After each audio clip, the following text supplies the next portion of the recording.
Complement में opposite में हो जाता है ना सर? हाँ कंप्लीमेंट में अपोजिट में हो जाता है ना सर? वन हाँ का जीरो, अपोजिट। जीरो का हाँ अपोजिट हो जाता है, 1 का 0, 0 का 1।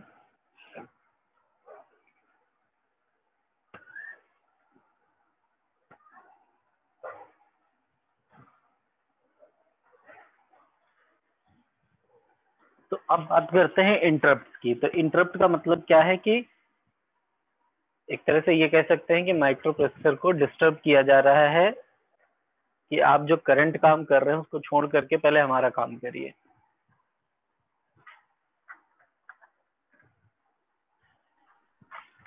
तो इस चीज को हम पहले एक एग्जांपल से समझ लेते हैं, उसके बाद फिर हम डिटेल में इंटरप्ट्स में जाते हैं।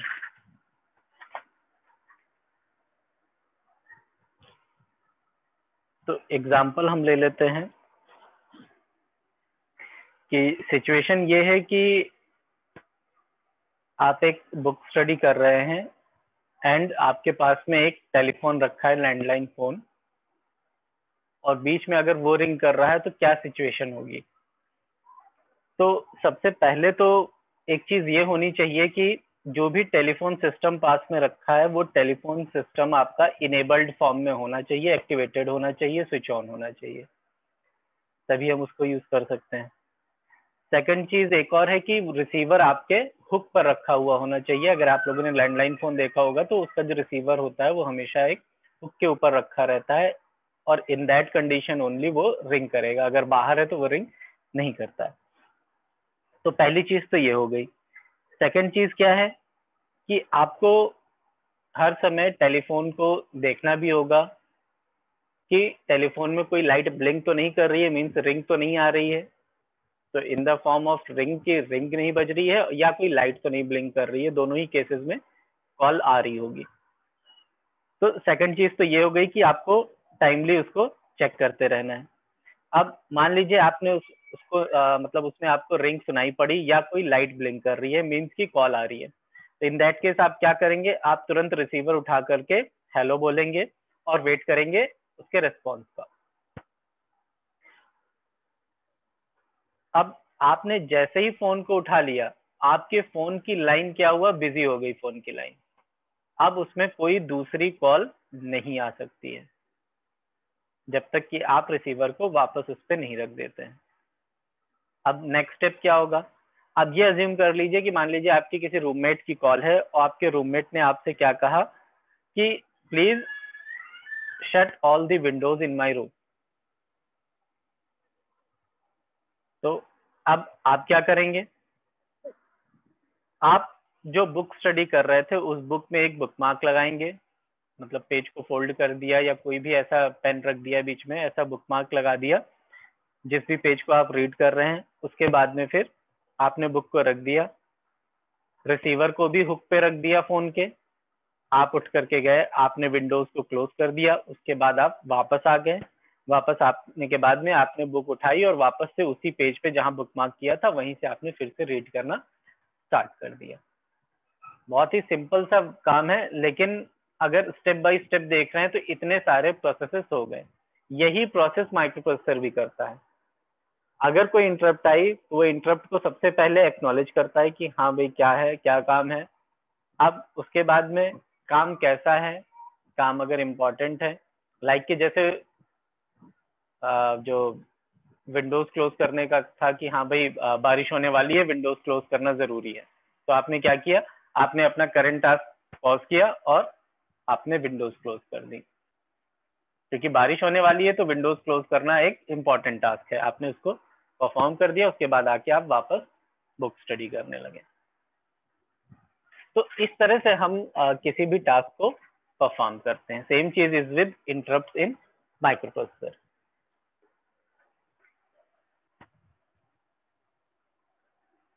The interrupt input output is a process of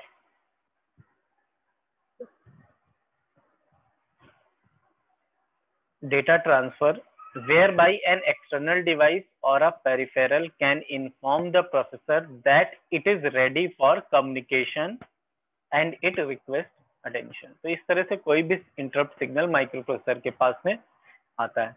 अब माइक्रो प्रोसेसर के पास में जो भी इंटरप्ट आती हैं उनको दो कैटेगरीज में क्लासिफाई किया गया है। अब ये दो कैटेगरीज क्या हैं, एक मास्केबल इंटरप्ट और एक non maskable interrupt. Maskable interrupt वो इंटरप्ट हैं जिनको हम मास्क कर सकते हैं, मींस जो बहुत ज्यादा इंपॉर्टेंट नहीं है, हम उनको या तो इग्नोर कर सकते हैं या डिले कर सकते हैं। ऐसे ही नॉन मास्केबल इंटरप्ट क्या इंटरप्ट होती हैं, जिनको कि हम अवॉइड नहीं कर सकते हैं, ये इंपॉर्टेंट टास्क होते हैं।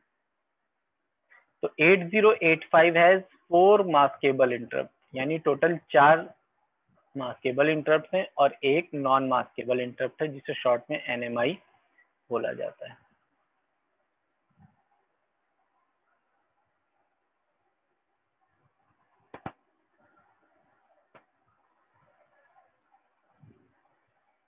ठीक है, microprocessor can ignore or delay a maskable interrupt if it is performing some critical task.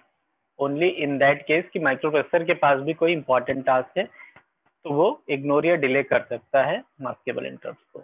And however it has to respond to a NMI request, यानी नॉन मास्केबल रिक्वेस्ट इमीडिएटली। अगर कोई non maskable है तो उसे immediately response देना है। अब हमने क्या बताया कि 4 आपके पास में मास्केबल इंटरप्ट है और एक नॉन मास्केबल, तो टोटल कितनी इंटरप्ट हो गई, 5। तो 8085 हैज 5 इंटरप्ट इनपुट। अब ये पांचों कौन कौन सी हैं, ये यहाँ पे लिस्ट लगी हुई। Trap, RST 7.5, RST 6.5, RST 5.5 and INTR, ये 5 इंटरप्ट हैं 8085 में।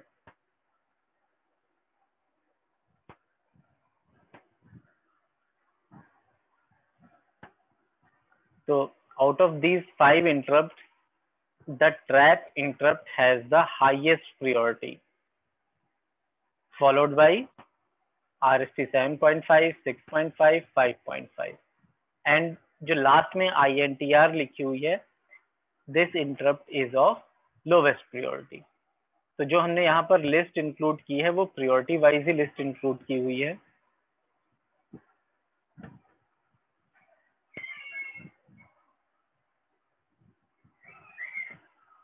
ये तो सबसे पहली इंटरप्ट हमारे पास में है ट्रैप, हाईएस्ट प्रायोरिटी, फिर second highest, third highest and so on. Lowest वाली आ गई INTR।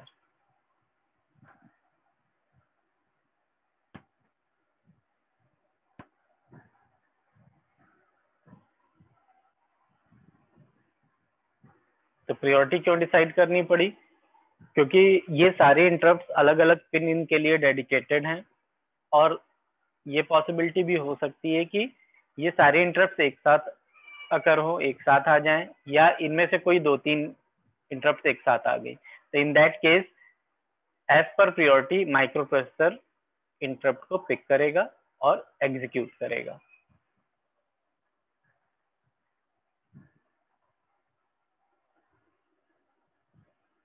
And one more thing कि जब भी हमें इंटरप्ट को यूज करना है, मीन्स कि जब माइक्रो प्रोसेसर को लगता है कि हाँ हम इंटरप्ट को भी अपने सॉफ्टवेयर में अगर इनकेस बीच में इंटरप्ट आ जाती है तो हम उनको भी यूज कर सकते हैं।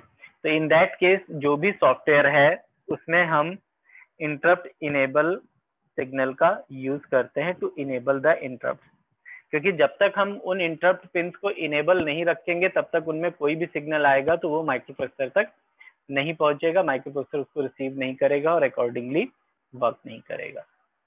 तो micro processor has to enable the interrupt in his main program।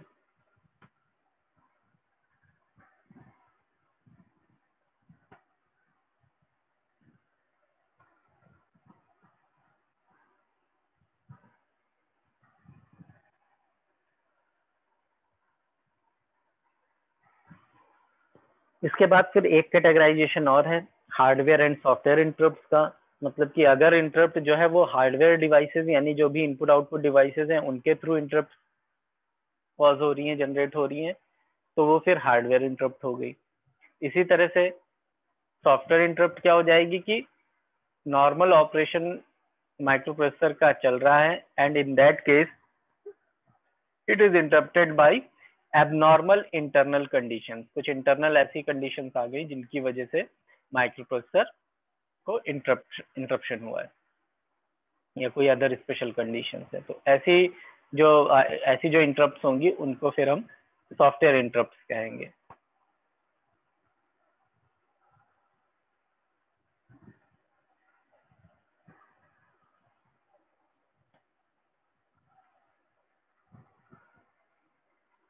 इसके बाद फिर एक ये फिगर है यहाँ पर, एंड इस फिगर में सारी इंटरप्ट शो की गई हैं, जो पांचों इंटरप्ट हैं 8085 की।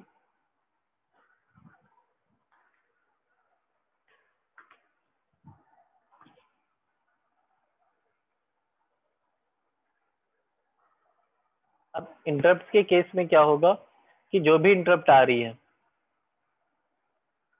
कोई भी माइक्रो प्रोसेसर में फंक्शन होता है तो वो क्लॉक पल्सेस के अकॉर्डिंग होता है। तो हर एक का क्लॉक सिग्नल प्रेजेंट होना जरूरी है। जिस समय क्लॉक सिग्नल एक्टिवेटेड होगा उसी समय उसी के अकॉर्डिंग इंटरप्ट भी जनरेट होंगी। मतलब कि जैसे क्लॉक साइकिल का जैसे ही हाई क्लॉक साइकिल है उस समय इंटरप्ट रिसीव हो रही है। तो ये डिपेंड करता है कि जो हमारे पास में सिग्नल्स आ रहे हैं वो सिग्नल्स किस तरह के हैं, मीन्स एक्टिव हाई हैं या एक्टिव लो हैं। एक्टिव हाई का मतलब है कि 1 पर एक्टिव हो रहे हैं, एक्टिव लो का मतलब है कि 0 पर एक्टिव हो रहे हैं। तो 1 means high and 0 means low. ये नॉमेनक्लेचर माइक्रोप्रोसेसर में यूज होता है। 1 के लिए हाई और 0 के लिए लो यूज होता है। डिजिटल इलेक्ट्रॉनिक्स में भी या शायद सीओए में भी आप लोगों ने ये चीजें स्टडी की होंगी।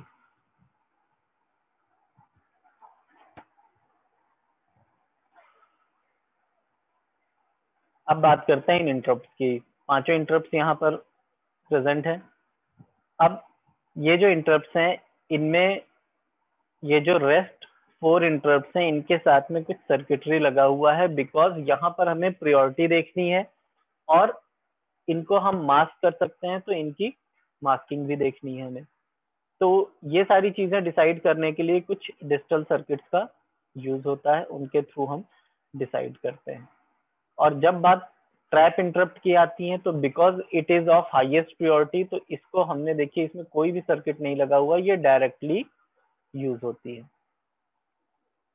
इसमें कोई भी सर्किट नहीं, क्योंकि हम इसको डिसेबल नहीं कर सकते हैं। हम इसको अगर ये इंटरप्ट आई है तो इसको एग्जीक्यूट करना ही करना है। बाकी जो है उनमें फिर हमें प्रायोरिटी देखती है कि लाइक जैसे अगर ट्रैप नहीं है तो फिर हम सेकंड को या थर्ड को या फोर्थ को उनको अकॉर्डिंगली यूज कर सकते हैं। तो यहाँ पर वर्क कैसे हो रहा है, ये एंड गेट यूज हुआ है। एंड गेट का फंक्शन आप लोगों को पता होगा कि एंड गेट किस तरह से फंक्शन करता है। तो एंड गेट का जो आउटपुट होता है, अगर हम इस आउटपुट को y से रिप्रेजेंट करें तो it is always equals to the multiplication of the all inputs. मतलब कि जैसे यहाँ पर अगर 3 सिग्नल्स हैं 1 2 3 और इनको हम ए बी सी नाम दे दें, तो a multiplied by B multiplied by C, a dot B dot C, ये y का आउटपुट आएगा। अब यहाँ पर क्योंकि बाइनरी इनपुट्स ही आते हैं तो इन दैट केस क्या है कि अगर कोई भी एक इनपुट 0 हो गया तो इसका आउटपुट 0 हो जाएगा। अब जो इसके डिफरेंट डिफरेंट इनपुट्स हैं वो क्या है, यहाँ पर देखिए सिंपल एक डिले फ्लिप फ्लॉप लगा हुआ है। और इस फ्लिप फ्लॉप का काम क्या है कि जो भी इनपुट आ रहा है उस इनपुट को इस क्यू वाले आउटपुट पे डायरेक्टली दे देना विद अ डिले, इसीलिए इसका नाम डिले फ्लिप फ्लॉप भी है। तो मान लीजिए यहाँ से इंटरप्ट आई इसमें डी में, और यही सेम क्यू से कहाँ पर आएगी, इस वाले गेट पे आ जाएगी। ऐसे ही मास्किंग को भी हमें डिफाइन करना है कि मास्क हो रहा है कि नहीं हो रहा है। तो मास्क के लिए भी यहाँ पर एक लॉजिक सर्किट बना हुआ है और मास्किंग के लिए भी सिग्नल जा रहा है कि हमें इसको मास्क करना है या नहीं करना है, ये माइक्रोप्रोसेसर डिसाइड करेगा।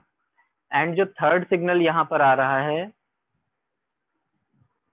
थर्ड सिग्नल कहाँ से आ रहा है, ये थर्ड सिग्नल आपको दिख रहा है कि ये हर एक गेट में जा रहा है। सभी गेट्स में जा रहा है। ये थर्ड सिग्नल आ कहाँ से रहा है, यहाँ से आ रहा है, SR फ्लिप फ्लॉप से।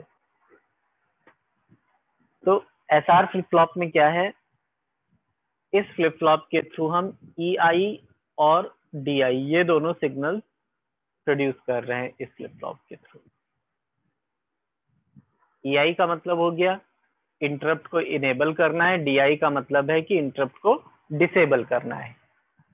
Enable interrupt and disable interrupt इनके एक तरह से फुल फॉर्म कह सकते हैं। तो अब अगर हमने यहाँ से इनेबल करना है तो हम इनेबल वाला सिग्नल दे देंगे तो ये इनेबल हो जाएंगे, और अगर डिसेबल करना है तो सबको डिसेबल कर देंगे। तो माइक्रो प्रोसेसर में जैसे कि अभी हमने बताया कि वो अपने प्रोग्राम में ये काम उसको करना होता है कि हम इंटरप्ट को इनेबल कर रहे हैं या नहीं कर रहे हैं। अगर इनेबल कर रहे हैं तो हमने इसको सबको 1 कर दिया। तो इन दैट केस क्या होगा कि कोई भी इंटरप्ट आएगी तो वो यहाँ से आगे फॉरवर्ड हो सकती है। ऐसे ही डिसेबल करना है तो 0 दे दिया, और जैसे ही कोई भी एक सिग्नल 0 हो गया तो इट मीन्स कि आउटपुट अपने आप 0 हो जाएगा क्योंकि मल्टीप्लिकेशन है। तो अगर हमने यहाँ से डिसेबल कर दिया, 0 कर दिया, तो यहाँ पर से अगर कोई भी इंटरप्ट प्रेजेंट भी होगी तो भी आउटपुट 0 आएगा, मतलब कि इंटरप्ट रिसीव ही नहीं होगी।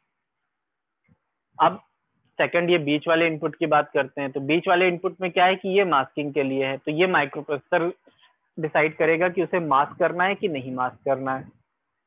अब मास्क करने के केस में भी ये क्या करेगा कि सिग्नल दे देगा और सिग्नल यहाँ से आ जाएगा। अगर सिग्नल इसने 0 दे दिया मतलब कि मास्क करना है, तो यहाँ से हमने इनेबल भी कर दिया, यहाँ पर से इंटरप्ट भी अवेलेबल है, लेकिन जैसे ही मास्किंग कर दी तो 1 0 1, इसका मतलब क्या हो गया 1 इंटू 0 इंटू 1, यानी कि आउटपुट अगेन 0। तो अगर हम मास्क कर दे रहे हैं तो भी इंटरप्ट भी अवेलेबल है, इनेबल भी है, लेकिन फिर भी आउटपुट क्या आ रहा है 0 आ रहा है, मतलब कि इंटरप्ट आगे नहीं पहुंच रही है। तो ओनली इन केस कि हमने यहाँ से इनेबल करके इसको 1 कर दिया है, मास्किंग भी नहीं की हुई है, यानी ये भी वैल्यू जो है वो हमारी 1 है, और यहाँ पर से इंटरप्ट भी प्रेजेंट है, तभी यहाँ पर आउटपुट 1 आएगा, मतलब कि एग्जीक्यूशन होगा। तो इस तरह से ये जो सर्किटरी है, बाकी रेस्ट सर्किटरी भी इसी तरह से वर्क करता है कि जितने भी सिग्नल्स आ रहे हैं वो सारे सिग्नल्स अवेलेबल हैं कि नहीं है, और उनकी अवेलेबिलिटी के अकॉर्डिंग ही इंटरप्ट को यूज किया जाता है, उनको एक्टिवेट किया जाता है। कोई डाउट किसी को? चैट बॉक्स में अटेंडेंस आप लोग मत दीजिए, अटेंडेंस हम अभी कॉल करके लेंगे। इस डायग्राम में कुछ डाउट हो रहा हो तो बताइए। हालांकि ये डायग्राम आप लोगों से स्पेसिफिकली एग्जाम में नहीं आएगा, लेकिन इंटरप्ट्स को एक्सप्लेन करने के लिए ये डायग्राम बहुत अच्छा है। आप एग्जाम में ड्रॉ करते हैं तो ये आपके लिए एक अलग स्पेशल इफेक्ट का सर काम एक बार एक्सप्लेन कर दीजिए 1 कब होता है?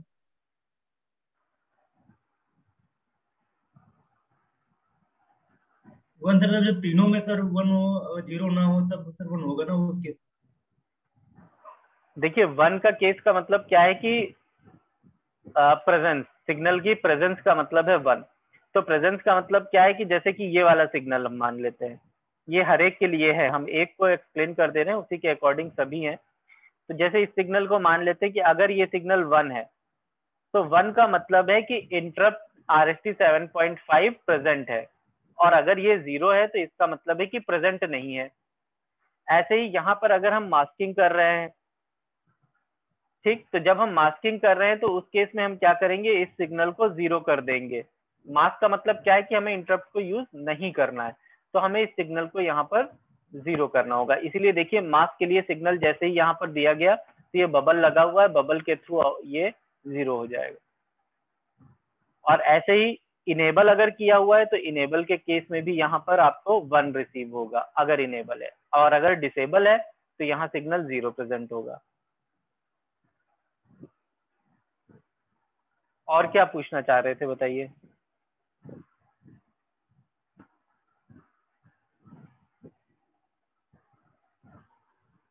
सर अभी आपने बताया कि आउटपुट जो लास्ट में है सर वो 0 हो जाता है अगर किसी भी रेयर केस में, अगर मास्क में भी 0 हो रहा है या सर ट्रैप में भी 1, मतलब किसी में भी सर अगर 0 हो रहा है तो लास्ट में 0 आउटपुट देगा। अगर तीनों के केस में सर अगर यहाँ पे हमें आउटपुट में 1 चाहिए तो क्या होगा? अगर सभी में 1 आ गया, ठीक है, यही तो आप कह रहे हैं, ये 1 आएगा किस केस में, जबकि आपकी ये सारी इंटरप्ट अवेलेबल है, मतलब कि ये भी इंटरप्ट अवेलेबल है, ये भी इंटरप्ट अवेलेबल है, ये भी इंटरप्ट अवेलेबल है, ठीक है, हम ये मान लेते हैं ये 1 हो गया। इनेबल हमने सबको कर ही रखा है। अब मान लीजिए, अब डिपेंड करेगा कि मास्क किसको कर रहे हैं, ठीक है, अगर इसको मास्क किया है, इसको मास्क किया है, इसको मास्क नहीं किया है, तो ये वाली इंटरप्ट आपकी एक्टिव रहेगी, ये वाली एग्जीक्यूट होगी। तो ये डिपेंडेंसी बन जाएगी मास्किंग के ऊपर। इसके बाद में इन केस कि किसी को भी मास्क भी नहीं किया गया है, यहाँ पर भी सारी वैल्यूज 1 है, थर्ड वाली भी, तो इन दैट केस सारी इंटरप्ट आपकी अवेलेबल होंगी, 111 होंगी और सभी को एग्जीक्यूट होना है। तो in this case microprocessor priority wise work करेगा, जैसे 7.5 हाईएस्ट प्रियोरिटी पे है तो ये वाली आपकी एग्जीक्यूट हो जाएगी।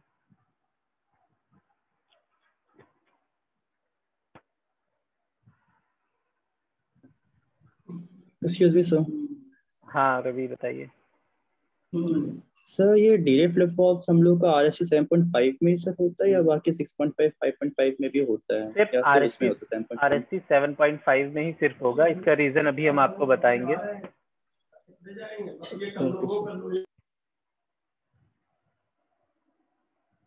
राहुल आपका और कोई question? No sir, no sir. आपको क्लियर हो गया आप क्या पूछ रहे थे? Yes sir. ठीक। अब एक चीज का और आंसर दे देते हैं, जो अभी रवि ने पूछा था कि ये फ्लिप फ्लॉप सिर्फ इसी में क्यों लगा हुआ है, बाकी में नहीं लगा हुआ है। तो इसका आंसर अभी हम लोगों को आगे जब हम स्टडी करेंगे उसमें मिलेगा, क्योंकि जितनी भी इंटरप्ट हमारे पास में है 7.5, 6.5 और 5.5, इनमें से सिर्फ और सिर्फ ये 7.5 इंटरप्ट ऐसी है जिसको एक एक्स्ट्रा सिग्नल के थ्रू और कंट्रोल किया जाता है। मतलब जो इनेबल, डिसेबल और मास्क और अनमास्क कर रहे हैं, उसके अलावा भी एक सिग्नल और है जिसके थ्रू हम रिसेट कर सकते हैं। इसीलिए वहां पर एक सर्किट एक्स्ट्रा लगा हुआ है सिर्फ RST 7.5 में लिए, ये 7.5 के लिए। ये 8085 में प्री डिफाइंड एक एक्स्ट्रा पिन दी हुई है, यहाँ से हम कंट्रोल कर सकते हैं, इसीलिए उसमें एक एक्स्ट्रा सर्किटरी है। अभी इसको भी, इस फिगर को भी हम लोग डिस्कस करेंगे।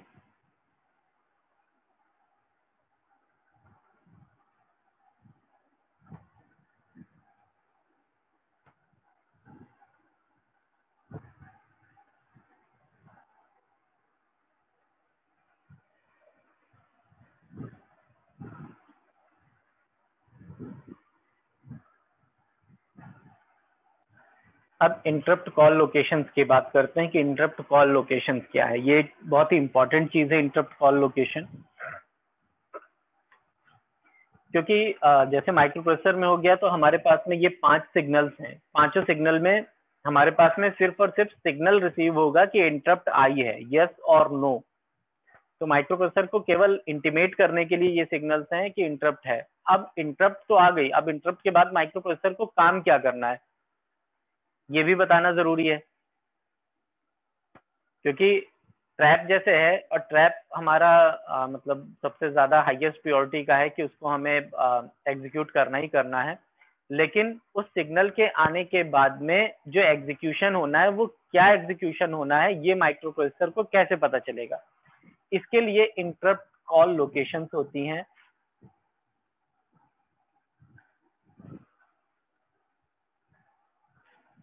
मतलब कि जैसे ही इंटरप्ट आई, तो इंटरप्ट आने के बाद में माइक्रो प्रोसेसर को एक पर्टिकुलर प्रोग्राम रन करना है, तो उसके लिए ट्रैप है जैसे, तो उसकी कॉल लोकेशन ये है। जैसे ही ये इंटरप्ट आएगी, माइक्रो प्रोसेसर इस मेमोरी लोकेशन पर जाकर के चेक करेगा कि वहां पर कौन सा प्रोग्राम सेव है, और जो प्रोग्राम इस लोकेशन में सेव है वो प्रोग्राम वो माइक्रो प्रोसेसर रन कर देगा। तो माइक्रो प्रोसेसर को टास्क कहां से पता चलेगा? इंटरप्ट की कॉल लोकेशन से टास्क पता चलेगा। हर एक इंटरप्ट की कॉल लोकेशन माइक्रो प्रोसेसर के पास में ऑलरेडी सेव्ड रहती है, और जैसे ही सिग्नल आता है, लाइक जैसे ट्रैप पर आया सिग्नल, तो वो इस मेमोरी लोकेशन में जा करके वहां की इंस्ट्रक्शंस या वहां पे जो भी प्रोग्राम रिटन है उस प्रोग्राम को कॉल करता है और कॉल करके उसको एग्जीक्यूट कर देता है। ऐसे ही हर एक इंस्ट्रक्शन के लिए RST 7.5 है, उसके लिए एक अलग कॉल लोकेशन है। इस लोकेशन में प्रोग्राम सेव होगा जो ये इंटरप्ट आने के बाद में एग्जीक्यूट होना चाहिए। तो ये इंटरप्ट कॉल लोकेशन का वर्क है। हर एक की कॉल लोकेशन यहाँ पर प्रेजेंट है एक्सेप्ट INTR, क्योंकि INTR जो इंटरप्ट है हमारी, ये INTR इंटरप्ट में टोटल 8 कॉल लोकेशंस हैं। 8 number of call locations are present in INTR interrupt. तो अब 8 कॉल लोकेशंस हैं, तो वो भी अभी हम आगे डिस्कस कर लेते हैं। ये 8 कॉल लोकेशंस जो होंगी, ये आपकी 8 call locations RST space N के फॉर्म में प्रेजेंट होती है। RST का मतलब रिस्टार्ट होता है और N का मतलब क्या है, यहाँ पर N एक वेरिएबल है, क्योंकि 8 इंस्ट्रक्शंस हैं टोटल, तो RST 0, RST 1, RST 2 इस तरह से करके and so on, total 8 number of call locations यहाँ पर प्रेजेंट है in case of INTR interrupt. तो सबसे पहले हम ये देख लेते हैं INTR।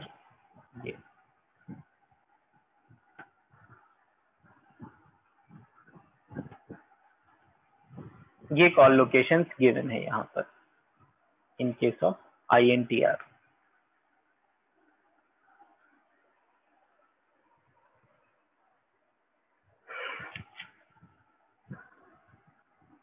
फर्स्ट कॉलम में हमें RST N गिवन है, 0 से लेकर के 7 तक, टोटल 8 इंस्ट्रक्शंस की होगी। थर्ड कॉलम में कॉल लोकेशंस गिवन है कि जब भी INTR में इंटरप्ट आएगी और कौन सी इंटरप्ट आ रही है ये उसमें गिवन होगा। तो उस केस में किस पर्टिकुलर लोकेशन पे जाकर के चेक करना है कि वहां पर क्या प्रोग्राम रिटर्न है और उसे एग्जीक्यूट करना है। तो हर एक की करस्पॉन्डिंग कॉल लोकेशन डिफरेंट है और ये सभी की कॉल लोकेशन गिवन है। हेक्स कोड की इंपॉर्टेंस क्या है, आप लोग जब माइक्रो प्रोसेसर में प्रोग्रामिंग करेंगे तो माइक्रो प्रोसेसर की जो किट होती है जिसमें हम प्रोग्राम एंटर करते हैं, तो प्रोग्राम को एंटर करने के लिए हमें हेक्स कोड की जरूरत होती है। जो भी निमोनिक्स हैं, जो भी हम इंस्ट्रक्शंस, जो भी प्रोग्राम राइट करते हैं, हर एक प्रोग्राम के कुछ हेक्स कोड्स होते हैं और उन्हीं हेक्स कोड को हमें एंटर करना होता है स्टेप बाय स्टेप, तब जाकर के उस किट में प्रोग्राम एंटर होता है। और जब प्रोग्राम एक बार एंटर हो जाता है तो उसके बाद में फिर हम उसको रन करते हैं। तो उनके लिए हमें हेक्स कोड की जरूरत पड़ती है। जैसे कि कहीं पर किसी प्रोग्राम में हमने RST 4 का यूज किया है, तो उसकी जगह पर जब हम प्रोग्राम लिखेंगे किट में तो हमें E7 यूज करना पड़ेगा RST 4 के प्लेस में। तो जितनी भी इंस्ट्रक्शंस माइक्रो प्रोसेसर में प्रेजेंट है, हर एक इंस्ट्रक्शन का हेक्स कोड जरूर होगा और ये आप लोगों को मैनुअल में गिवन होगा। आप लोगों को याद करने की जरूरत नहीं है हेक्स कोड, बट इनका यूज क्या है बस ये पता होना चाहिए, क्योंकि जब भी आप प्रोग्राम राइट करेंगे तो आप लोगों को हेक्स कोड बुक में भी मिलेंगे, आपके मैनुअल में भी मिलेंगे, जिसमें भी आप प्रैक्टिकल वगैरह करेंगे। बस ये सिर्फ इंफॉर्मेशन के लिए हम आप लोगों को बता रहे हैं कि हेक्स कोड की इंपॉर्टेंस क्या है एंड हेक्स कोड होते क्या है।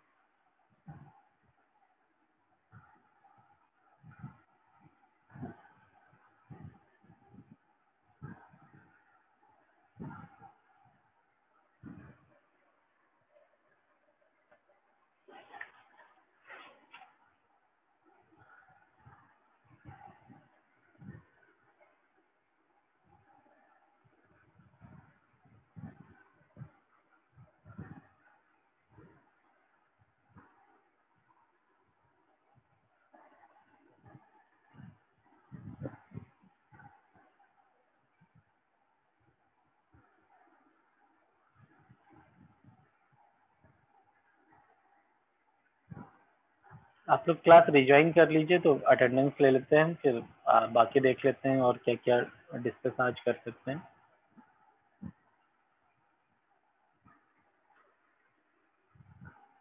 ये क्लास हम एंड करने जा रहे हैं, आप लोग रिज्वाइन कर लीजिएगा, रेस्ट पोर्शन उसी में कवर कर लेंगे एंड अटेंडेंस भी उसी में ले लेते हैं।